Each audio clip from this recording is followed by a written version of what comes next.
Aloha! What's going on, guys? So I hope you guys enjoy the start of the Rustoleum paint job. I'm super excited to start working on the whole car itself. I got to turn around here, but I got the bumper right here, and it wasn't drying that night because it was so cold. I started having paint runs right there, a little bit on the top side on the front bumper right here.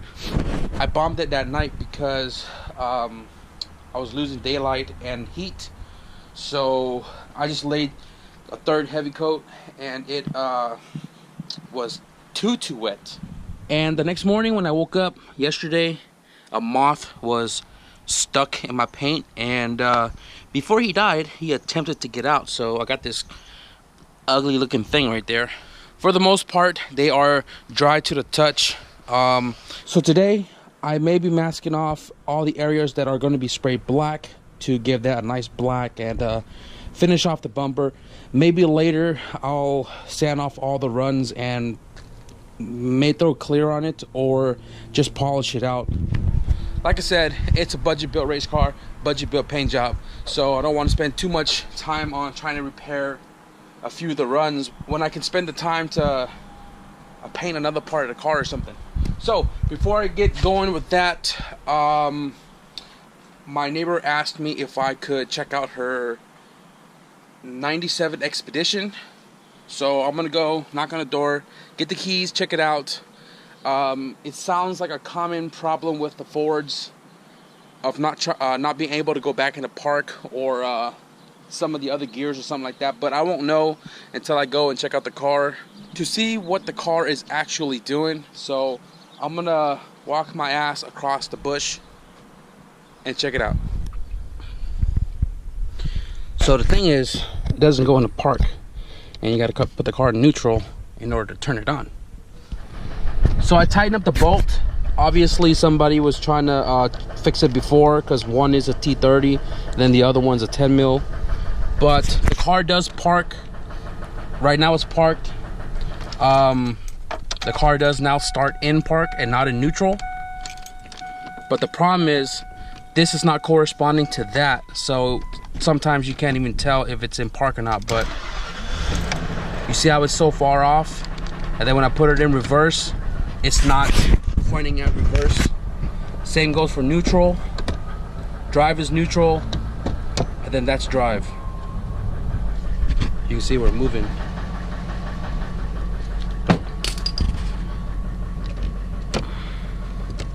But for the most part, it goes into park, and the concern was being able to start it in park. So temporary fix. So I did what I could as of right now. Don't know too much about Fords and their shift mechanism, their shift cables or whatever it is. The cable is brand new. I went down there and checked it out. Somebody changed it out before, but the issue was pretty much just the two bolts, the T30s. In this case, one T30, one 10 mil, was super loose. So I told him that if it was going to happen again, let me know. I'm just one bush away, and I'll tighten it back up with the Loctite to ensure that they won't back out. But I am going to do some research and figure out how to calibrate the shift lever to the cluster, so that way they'll know what gear it is in.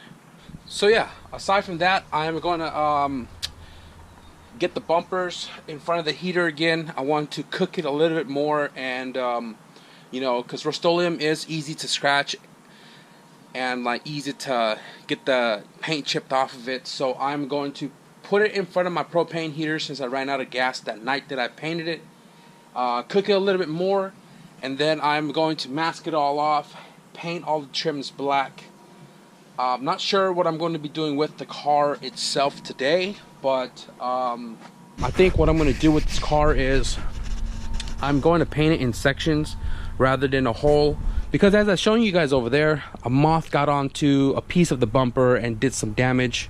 Damn bastard. So I'd rather not paint the whole car, given that I live right next to a creek, the tree, the dirt.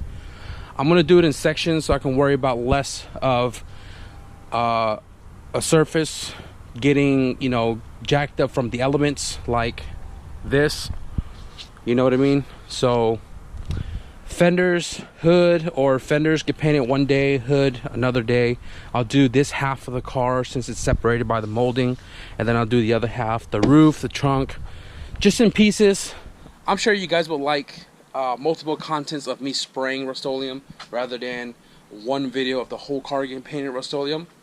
Like, if you agree, propane tank's in the trunk of the car. I'm gonna pull it out, set it up with the heater, and pull the bumpers to get them all baked.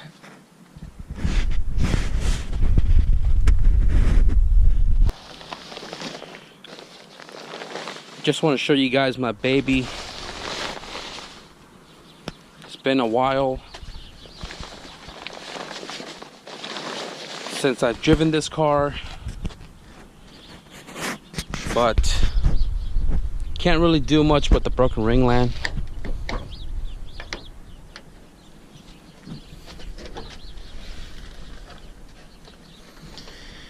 Like it never left.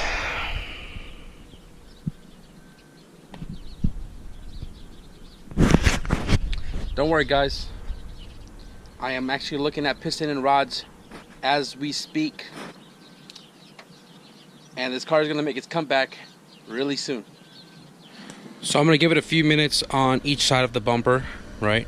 And then I'm gonna flip this right side up so I can dry up more of the front side. This is all, I mean, it's all dried, but I want to make sure that it's cured so that way the tape doesn't lift the paint off the bumper. Another thing I forgot to mention was I pulled these bumper out the next day to let it dry outside, and I was too busy working on Carrie's car. I forgot them outside, and condensation messed up the paint. I don't know if you can see it right there. See, it's all dull and then it's all shiny. That's what condensation does. I didn't intentionally do that to show you what condensation looks like. That was my mistake. I left it out. I messed it up. So like I said, I may just cut it and polish it, or cut it and then clear coat it, cut it again, then polish it. I don't know. So there are other masking tape at the store that is less stickier, less residue. I think it's the green one. I'm not sure. I don't have it. I have the blue masking tape, and what I am doing is I'm sticking it on my body to get some of the lint off my body onto the tape to get it less stickier, so that way when I stick it on the bumper for the amount of time that it's going to be on there while I spray the black, when I pull it off, it should not, crossing fingers, pull the paint off the bumper. And like I've mentioned, if I was to tape this off originally and then painted this and then pulled this tape off, there would have been a hard line there that would peel the paint off with the tape. So because this is all painted the same color, there's no hard line for the tape to peel back on. But don't quote me on it, because if the tape is sticky, it'll pull that shit right off even if you had primer on it. So I'm gonna try my best to be as careful as possible and get this bumper painted up, shot right away, and demask it as soon as possible after the sunlight dries, even though trim paint dries pretty quick. Let's get it. The rear bumper is pretty dried up now. It was sitting in front of the heater for like 45 to an hour while I was taping up the front bumper, and I am going to use red scuff pad to scuff this all up a little bit, get it all smooth enough. I can feel a little bit of dirt on there, but I'm not going to spend too much time. Scuff it up really quickly, wipe it down, and shoot the black. So as I was doing the first coat, I ran out of paint. And remember when I mentioned about the older duplicolor can, which is green? So I had like a quarter of this left, and I wanted to finish the first coat, and I sprayed it on after shaking it in front of the heater for like 2 minutes. It acted like a paint stripper, and it fucked up my freaking first coat all the way down to the primer. Look.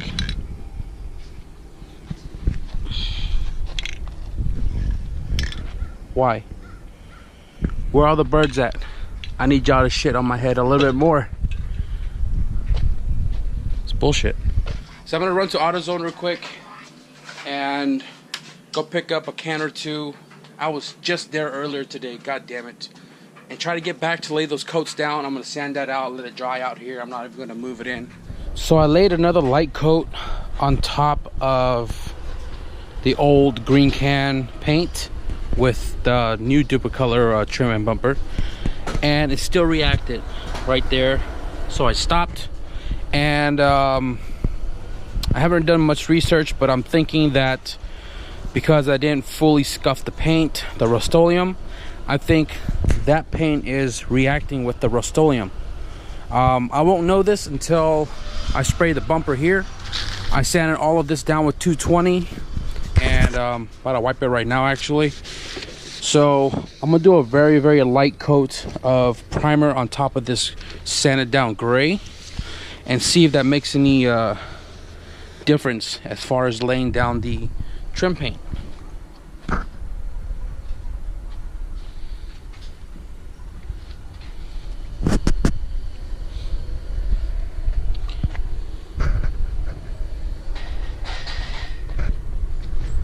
This one did a lot better. Just this corner a little bit. Whatever.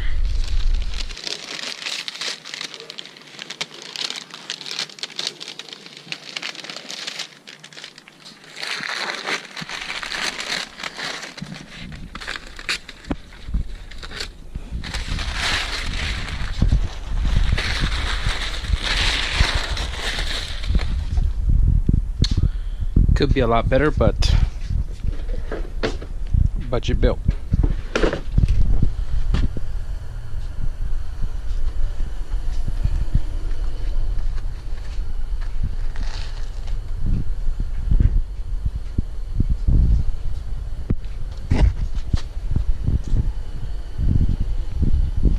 All right. I am done painting for tonight because I am too freaking frustrated. But really though, I am just done for tonight. So I don't know what the issue is. The duplicolor trim and bumper paint still reacted on the fresh primer. The primer that I was using is obviously the Transtar 2-to-1 primer, which is like a 2K in a can. And when it laid down on the bumper after I sanded it down, it was really smooth, you know, and I was like, all right, cool. The primer laid down pretty clean on top of the Rustoleum, so that means it should lay down smoothly. Boy, was I wrong.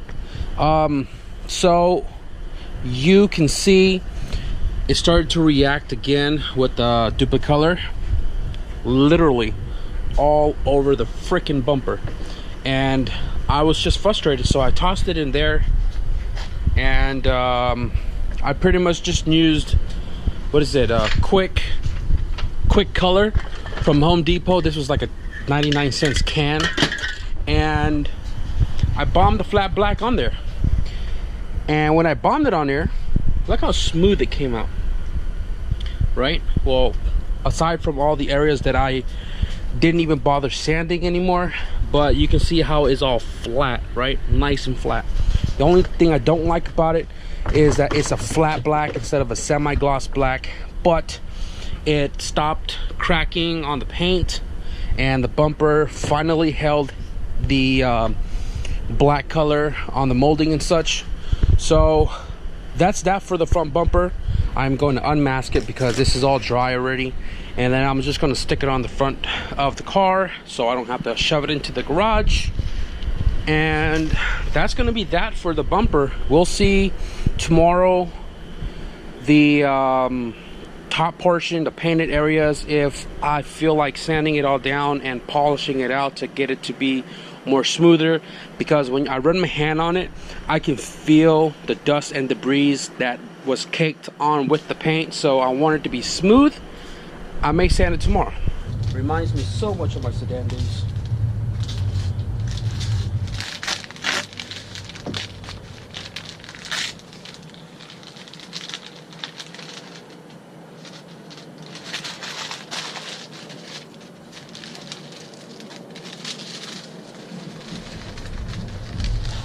Oh shit.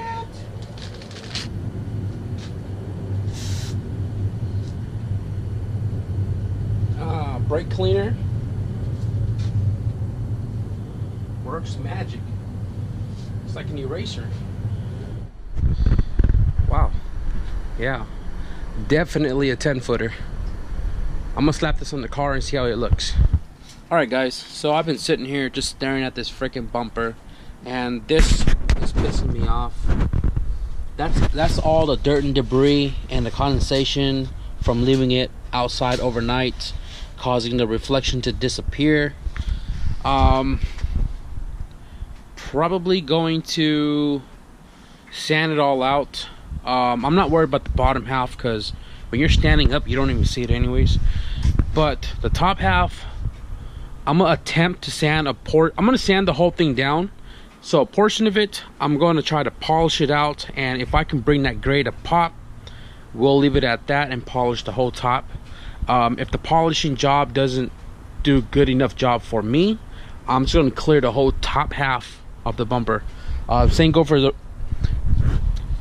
for the rear bumper, top half only. I'm not worried about the back side, whatever.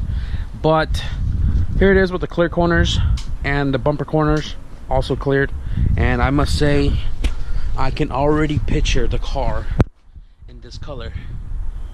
Oh, son, that shit is sick. Oh man, fresh, kinda.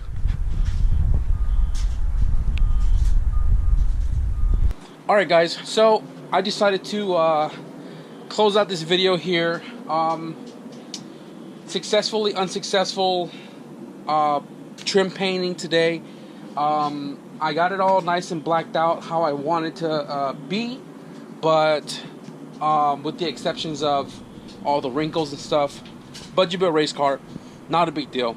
It's gonna get abused. It's gonna go through a ton of battles. So that's gonna be it for this video, guys. Be sure to like, comment, and subscribe. Stick around for more of body work. I'm probably going to start on the fenders tomorrow, just because it's a smaller piece and only about 2 dents on it. Thank you guys for watching. Stay tuned, and I'll see you guys tomorrow. Peace.